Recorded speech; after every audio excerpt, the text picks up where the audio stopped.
Our third and last part to this series is how the mortgage broker and the realtor work together. I am pro broker over bank, obviously. I'm a little bit biased, but I have seen where there is a breakdown between the financing and the purchase side or the realtor side and how that can crumble a file. Have you had an experience around this that we can share? Oh yeah, totally.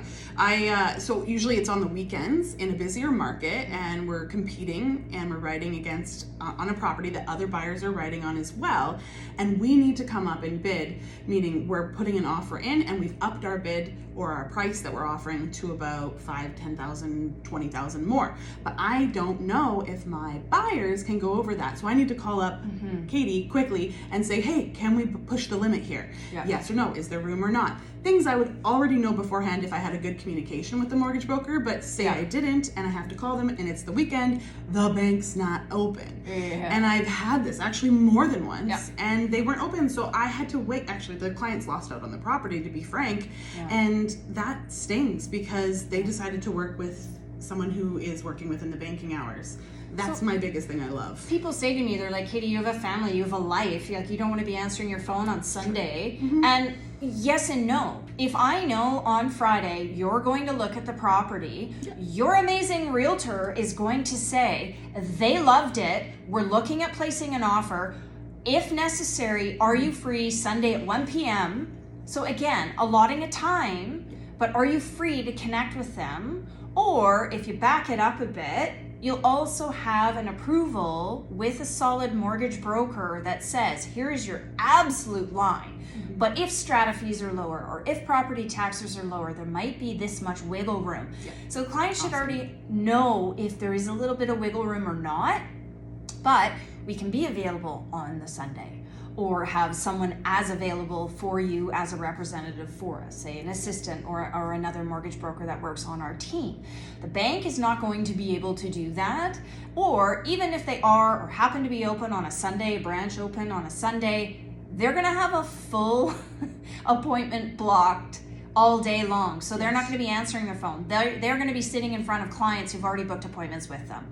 So it just, one more reason to work with a mortgage broker, but also a broker who has a solid relationship with the realtor. Now, they don't have to work together every day on every possible file, but they need to work together well, because while you're at work doing what you do best, Tina can phone me and say, Katy, do we have this? Did we do this? Is this okay? And I say, yeah, we did that. We have it. It's okay. Or no, can you send me this document so that I can do that?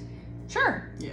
And you have no idea any of this is going on, and you know, or we can solve issues while you're at work as well. So if anything comes up, there's something creeps out of the woodwork around the property, we can deal with it for you, and then just let you know when it's done. Oh, great, thanks. Yeah. So, and communication, just as strong as the real estate rule, location. Honestly, these deals, there are a lot of moving parts, a lot of wheels. We are two of many wheels that spin when there is a transaction in play, and so that communication has been such an integral part of me becoming more and more experienced and learning that part is so integral. So that means too that if you are communicating about a property, you are also having your real estate agent and mortgage brokers linked up, also with the lawyer team, perhaps your financial advisor if they're involved at all, but usually you pass it over to the mortgage broker once you're in that shopping phase. And just knowing that those people are in touch puts a lot less pressure on the whole transaction and leaves room for very little errors to happen at the last minute. 100%. Yeah. So this concludes our current series.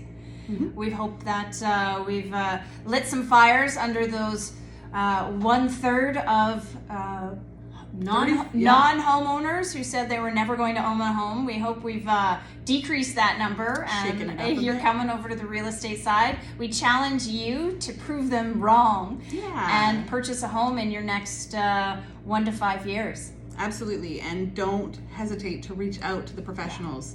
Stop following the other crap and ask us. We're here for you, even if it's not happening this week, month, or year. Have a good day.